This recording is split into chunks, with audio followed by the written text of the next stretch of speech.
Hi geographers, welcome to our lesson on the 5 factors that influence a person's perception of livability. You can see I've called it ESCI on my Place and Livability website here. It's its own tab. Make sure you go ahead and have a look at the link in the description below this video, and I'll show you why it's called ESCI in a second. So you're to know and to be able to for this lesson, writing down at the top of a new page in your books as your heading, your success criteria. You're to know by the end of this lesson, you need to know the 5 factors that influence a person's perception of livability, and you're to be able to is complete a survey using these 5 factors. So the first thing we're going to do, we're going to watch a video on the best places to live and what makes them a livable city.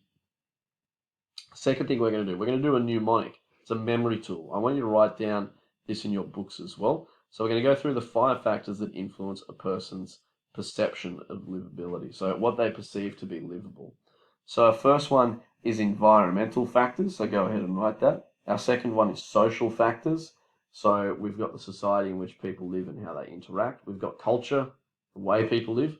We've got infrastructure, so the roads and buildings, how accessible they are, how good they are, what facilities there are. And then lastly, we've got economic factors as well. So what's the economy like in those places? So we're going to write those down as a mnemonic, a bit like an acrostic poem. We're going to mind map examples of those as well around this space here. The next thing you're going to do, guys, the main task for this lesson is you're going to fill out this livability survey. And you'll see here that what you're going to assess your own suburb on is these same factors we just discussed. So these are the factors that influence a person's perception of livability. So what you're going to do is you're going to think about the suburb you live in and then assess it by completing the neighbourhood livability survey. Now, you don't need to look up any answers for this or anything.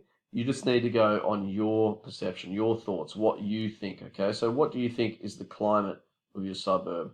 What do you think is the level of violent crime? Petty crime is also like things like stealing and like graffiti and stuff like that. Oh, you've got graffiti and vandalism, its own category actually. Alcohol-related disorder, you can have your best guess against that. Choice of schools, how many schools are in your suburb. Access to local dentists and doctors. If you don't have any, you'd put 1, but if you know a couple, you'd probably put 4 or 5. So this is your personal opinion on what your suburb has, okay? Make sure you glue in your survey. Discuss the reasons for your rating. We'll do that as a class and in pairs. And then as a class, can we see how defining what makes a place livable is a personal thing? It's our own personal thoughts, okay?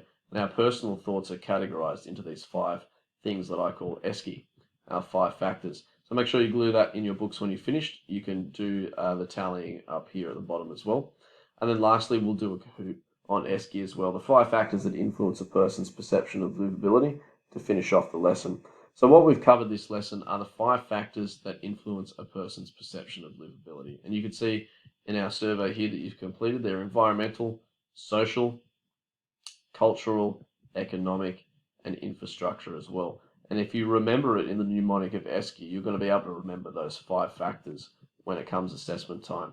I'll see you guys for our lesson on Huffams, our next mnemonic we need to learn. Make sure you go ahead and subscribe to the YouTube channel if you want to stay updated to any changes I make to my websites or any new videos I create as well.